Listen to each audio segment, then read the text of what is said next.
Escribo esto bajo una fuerte tensión mental, ya que cuando llegue la noche habré dejado de existir. Sin dinero y agotada mi provisión de droga, que es lo único que me hace tolerable la vida, no puedo seguir soportando más esta tortura. Me arrojaré desde la ventana de la buhardilla a la sórdida calle de abajo. Pese a mi esclavitud a la morfina, no me considero un débil ni un degenerado.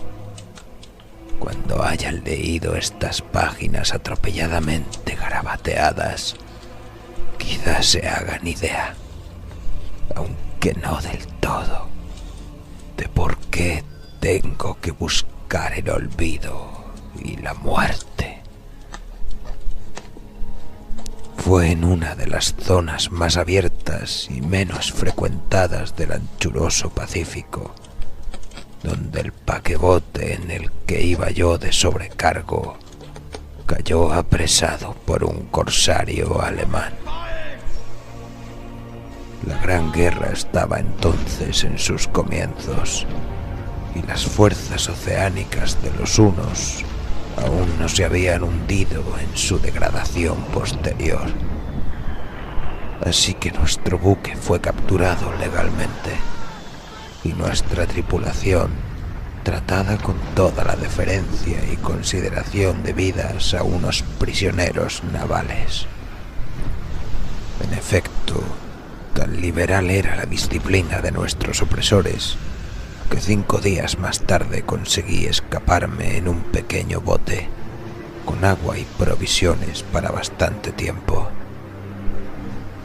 Cuando al fin me encontré libre y a la deriva, tenía muy poca idea de cuál era mi situación. Navegante poco experto, solo sabía calcular de manera muy vaga, por el sol y las estrellas, que estaba algo al sur del Ecuador. No sabía en absoluto en qué longitud, y no se divisaba isla ni costa algunas. El tiempo se mantenía bueno, y durante incontables días navegué sin rumbo bajo un sol abrasador, con la esperanza de que pasara algún barco, o de que me arrojaran las olas a alguna región habitable. Pero no aparecían ni barcos ni tierra, y empecé a desesperar en mi soledad, en medio de aquella ondulante e ininterrumpida inmensidad azul. El cambio ocurrió mientras dormía. Nunca llegaré a conocer los pormenores, porque mi sueño, aunque poblado de pesadillas, fue ininterrumpido.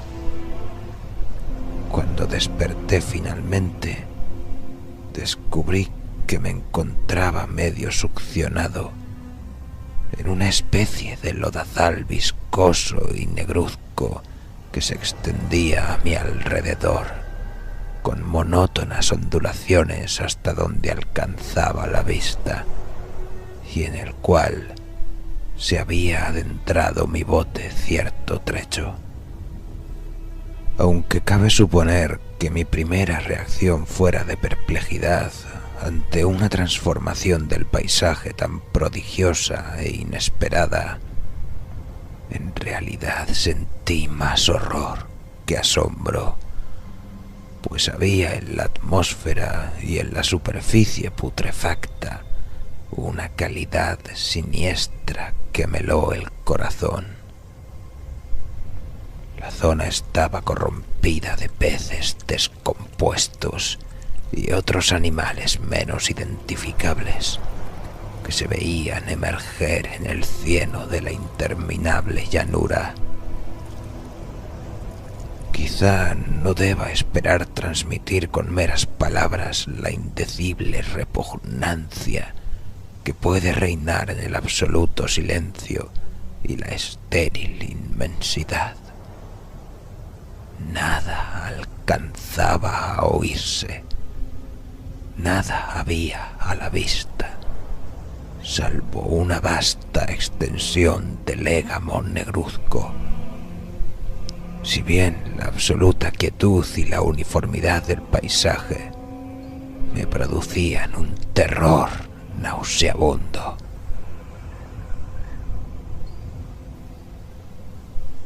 El sol ardía en un cielo que me parecía casi negro por la cruel ausencia de nubes. Era como si reflejase la ciénaga tenebrosa que tenía bajo mis pies. Al meterme en el bote encallado, me di cuenta de que solo una posibilidad podía explicar mi situación. Merced a una conmoción volcánica, el fondo del océano había emergido a la superficie, sacando a la luz regiones que durante millones de años habían estado ocultas bajo insondables profundidades de agua. Tan grande era la extensión de esta nueva tierra emergida debajo de mí, que no lograba percibir el más leve rumor de oleaje, por mucho que aguzaba el oído. Tampoco había aves marinas que se alimentaran de aquellos peces muertos. Durante varias horas estuve pensando y meditando sentado en el bote, que se apoyaba sobre un costado y proporcionaba un poco de sombra al desplazarse el sol en el cielo. A medida que el día avanzaba, el suelo iba perdiendo pegajosidad, por lo que en poco tiempo estaría bastante seco para poderlo recorrer fácilmente.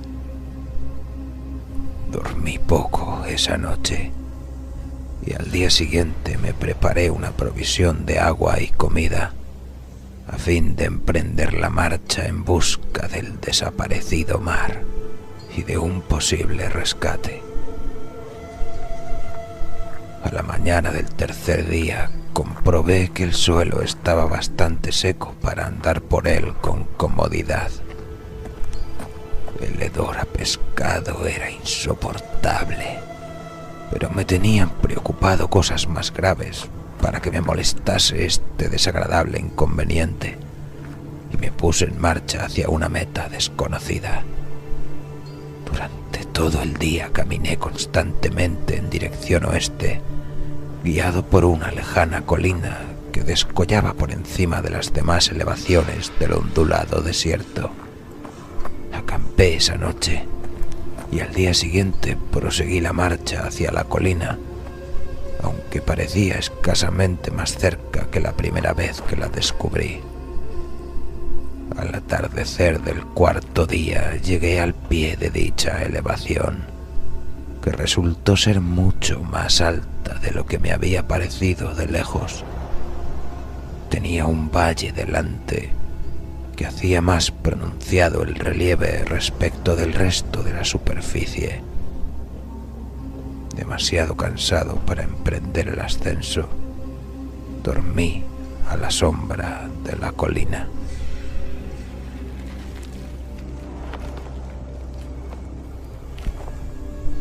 No sé por qué mis sueños fueron extravagantes esa noche, pero antes que la luna menguante, fantásticamente gibosa, hubiese subido muy alto por el este de la llanura, me desperté cubierto de un sudor frío, decidido a no dormir más.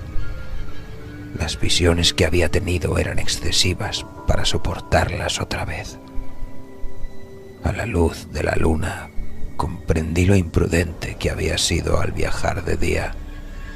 Sin el sol abrasador, la marcha me habría resultado menos fatigosa.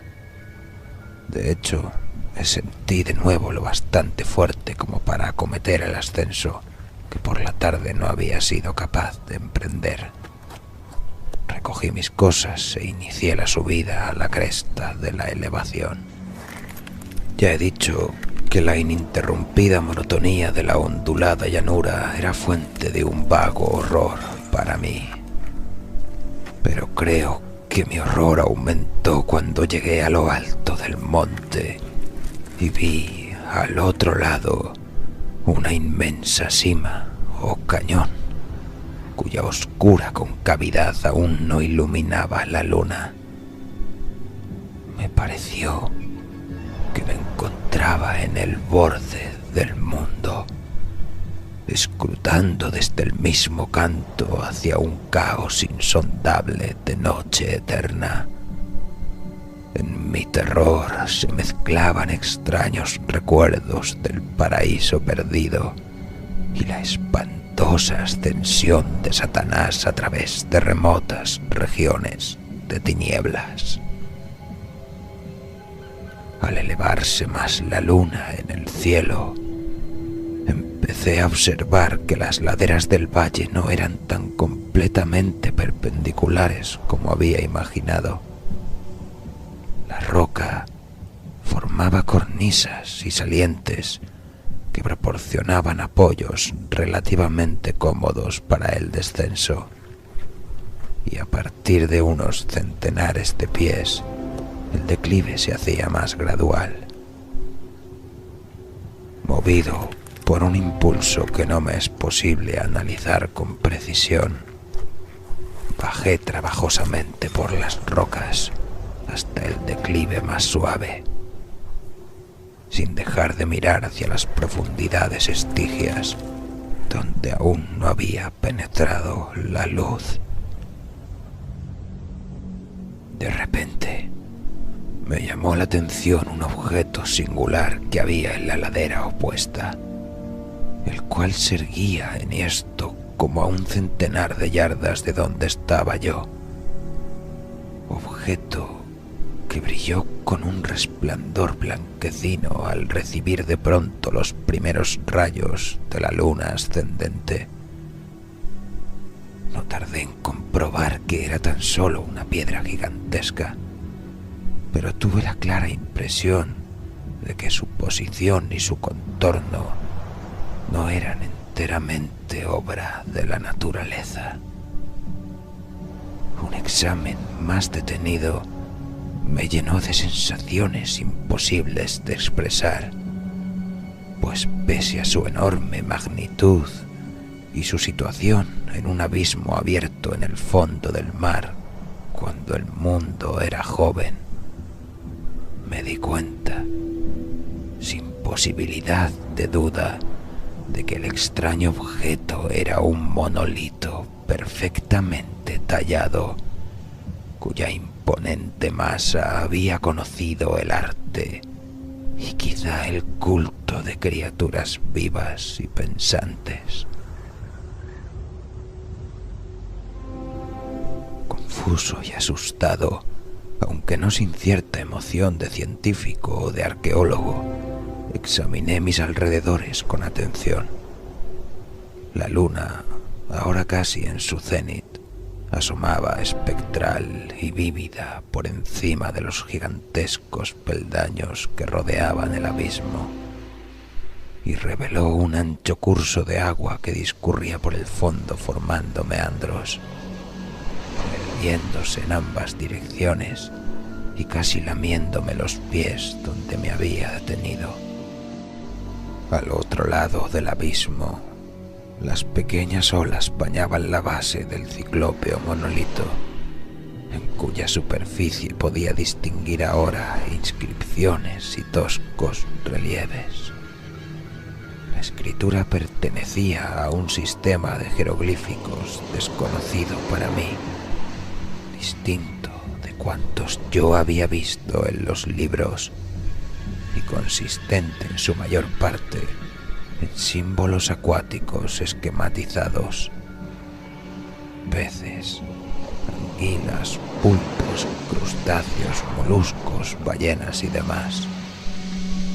Algunos de los caracteres representaban evidentemente seres marinos desconocidos para el mundo moderno, pero cuyos cuerpos en descomposición había visto yo en la llanura surgida del océano. Sin embargo, fueron los relieves los que más me fascinaron. claramente visibles al otro lado del curso de agua a causa de sus enormes proporciones. Había una serie de bajorrelieves cuyos temas habrían despertado la envidia de un doré. Creo que estos seres pretendían representar hombres, al menos cierta clase de hombres, aunque aparecían retozando como peces en las aguas de alguna gruta marina o rindiendo homenaje a algún monumento monolítico. Bajo el agua también. No me atrevo a descubrir con detalle sus rostros y sus cuerpos, ya que el mero recuerdo me produce vahidos, más grotescos de lo que podría concebir la imaginación de un Poe o de un Walber. Eran detestablemente humanos en general, a pesar de sus manos y pies palmeados, sus labios espantosamente anchos y flácidos, sus ojos abultados y vidriosos y demás rasgos de recuerdo menos agradable. Curiosamente, parecían cincelados sin la debida proporción con los escenarios que servían de fondo, ya que uno de los seres estaba en actitud de matar una ballena de tamaño ligeramente mayor que él. Observé, como digo, sus formas grotescas y sus extrañas dimensiones, pero un momento después decidí que se trataba de dioses imaginarios de alguna tribu pescadora o marinera, de una tribu cuyos últimos descendientes debieron de perecer antes que naciera el primer antepasado del hombre de Piltdown o de Neandertal.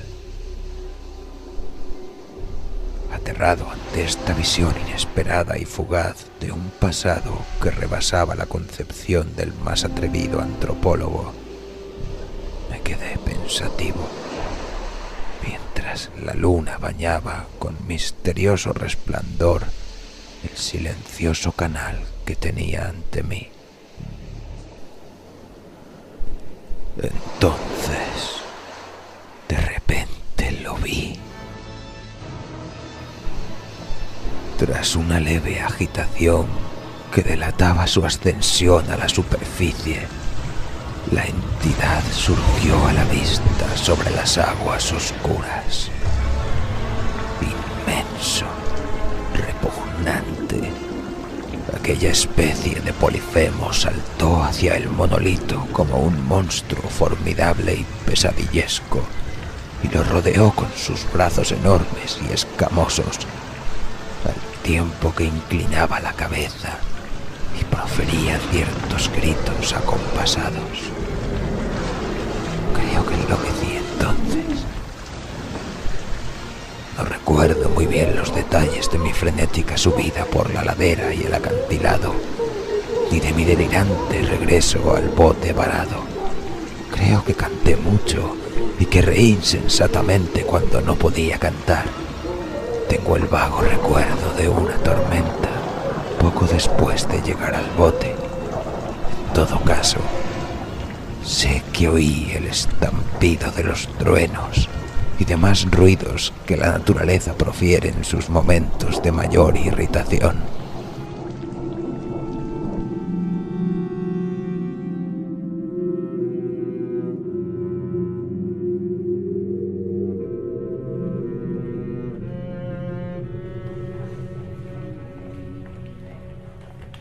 Cuando salí de las sombras estaba en un hospital de San Francisco. Me había llevado allí el capitán del barco norteamericano que había recogido mi bote en medio del océano. Hablé de muchas cosas en mis delirios, pero averigüé que nadie había hecho caso de las palabras. Los que me habían rescatado no sabían nada sobre la aparición de una zona de fondo oceánico en medio del Pacífico, y no juzgué necesario insistir en algo que sabía que no iban a creer.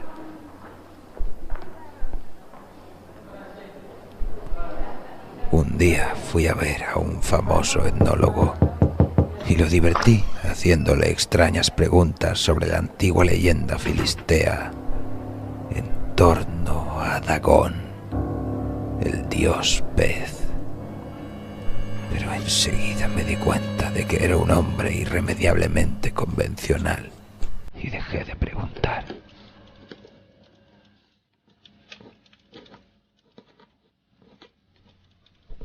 Es de noche, especialmente cuando la luna se vuelve gibosa y menguante, cuando veo a ese ser. He intentado olvidarlo con la morfina, pero la droga solo me proporciona una cesación transitoria y me ha atrapado en sus garras, convirtiéndome irrevisiblemente en su esclavo.